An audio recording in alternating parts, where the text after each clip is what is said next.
It's been 10 whole months and we are finally here. My hair accessories brand Oso Curly satin hair, bonnets and pillowcases finally restocks and officially launches the 23rd of April, which is exactly 1 week from filming this video. Also on the Friday 24th of April, we will be available in store and online at our stockist Kayo Beauty, so you can shop in store at Romford, pick up your pillowcases, pick up your bonnets. I am so excited and just overwhelmed. Okay, so we're 1 week away from launch week. I have actually managed to pre-film all of the content. Most of the content is already edited, so that's amazing. I don't have to film any more like short form posts in order to promote the launch. I outreached loads of curly girls that I think would be great for promoting Oso Curly online, so I have got their addresses and I've got to send out product to them. I'm waiting for my last batch of inventory, which is our satin pillowcases and bonnets in the white and pink and some black as well, and then I can fully next week Thursday put everything on stock in the website.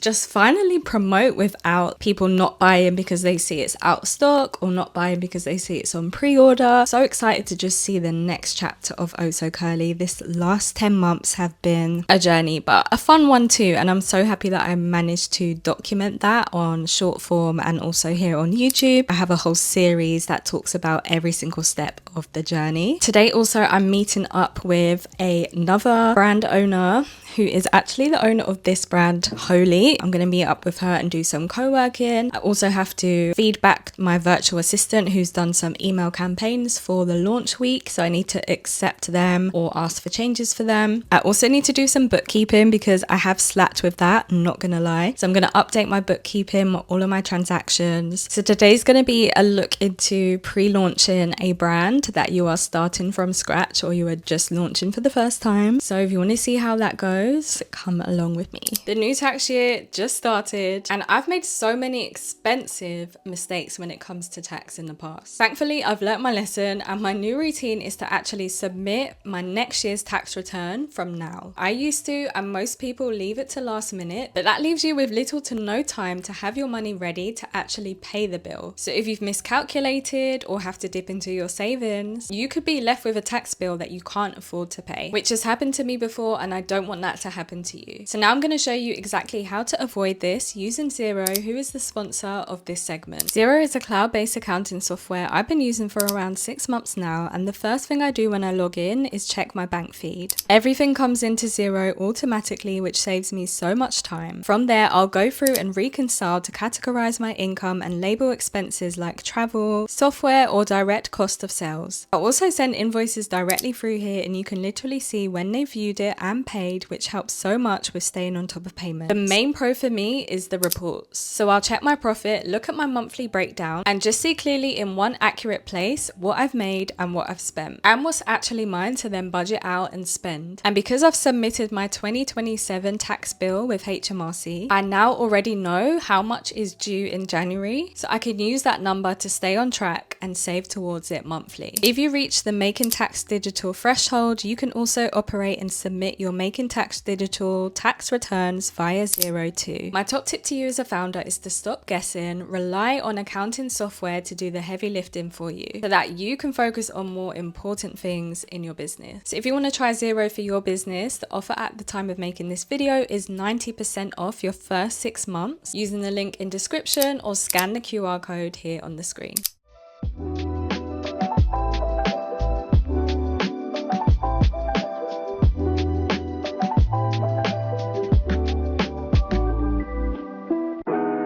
So we are co-working right now. Everyone, my name is Shahinda. God has given me the grace to steward this brand called Holy, and this brand was just made so we can share the love of God and the gospel of Jesus Christ with everyone around us through the vehicle of fashion. And yeah, we'll be working on a lot more creative things this year as well. So if you are a Christian creative, tap in guys, tap in. You can find us Link down below on holybrand.co.uk. We're actually going to do some work now. One more thing, make sure you subscribe, like, comment. I would just say one thing about Shannon's channel. I have been so blessed, okay? Like, if you are tapping in, like if you're listening, do what she's telling you to do. Like, actually apply the things that she's saying to do. She's an amazing entrepreneur. She's been able to build her business up, and she's starting again. She's literally showing you the whole process of how to start again and build a business. So if you are someone that's seriously trying to build a business, listen to what she's saying and apply it, and in a year's time you'll see the difference. But you have to take that first step. So do it. Keep watching her channel, keep listening, keep taking the advice, and actually take the steps to do it, guys.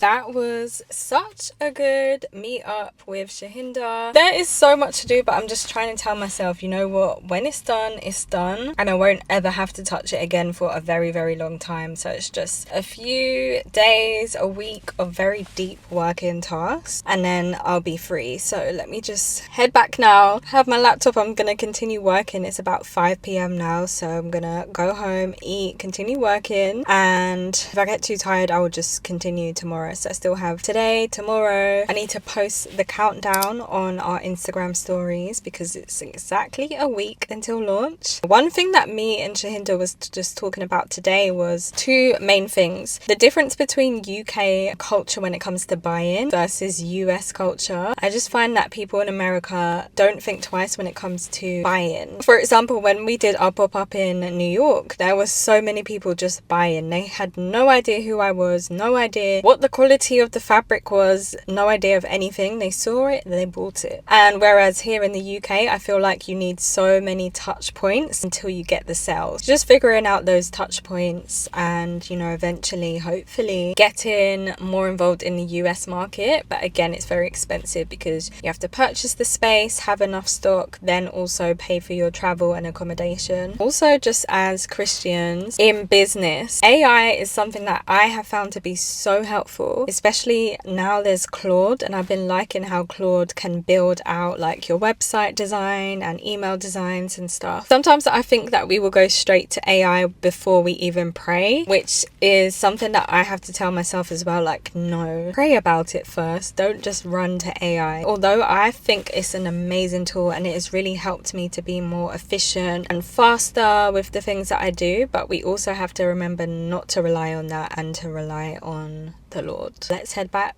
into another work session.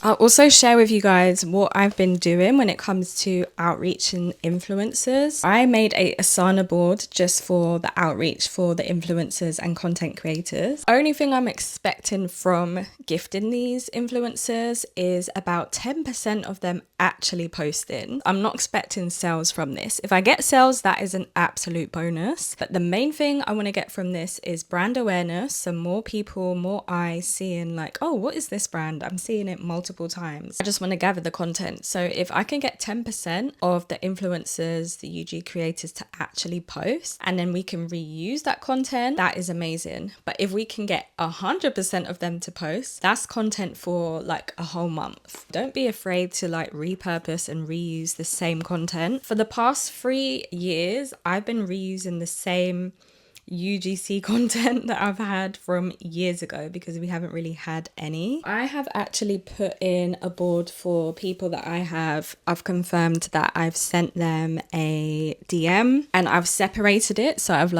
sent a DM on TikTok or I've sent a DM on Instagram. So then it's easy for me to follow up with them. Then I move the influencer to another board so you can actually move them. So I'm going to move them to the send product in June or send product in May. Then I'll have another board that says product sent, so I can keep up to date with everyone that I have actually sent a product to. And then after that, depending on their tone and their vibe, I get real personal or I can keep it professional. Those are the key things that I need to really focus on before the launch next week. Look what just arrived. I did mention in another segment, I'm sure, of this vlog that I I was reaching out to creators and influencers, and I wanted to make sure that when I send them a package, it's a little bit more personable, and I don't know, I'm just hoping that when they unbox it, they'll want to share it. So I made these thank you cards that are different to the thank you cards we give to customers. It has a message from me on the back.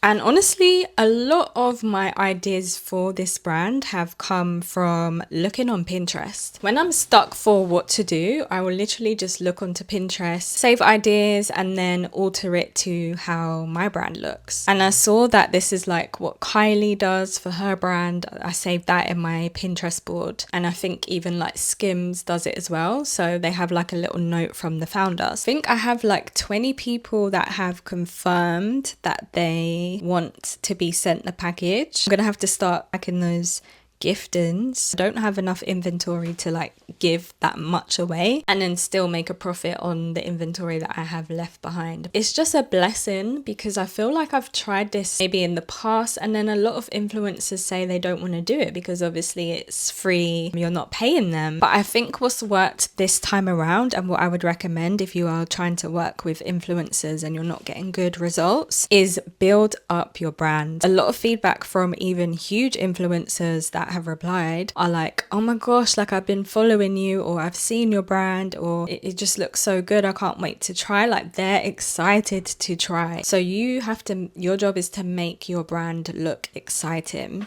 If it's still not there 100%, which mine wasn't a few years ago, my packaging wasn't aesthetically pleasing, my content wasn't really like showcasing the story and what's going on and how it looks and how to use it. Investing time into that over the past few years has clearly paid off. I'm excited to see what comes from it, but I also don't want to expect great results from it, because working with creators and influencers is always hit and miss. We'll just see, but it's good to get the brand out there, and already it's been great to hear feedback on what they think. I will try and insert some B-roll of me packaging. If not, it will go in the next vlog that I film.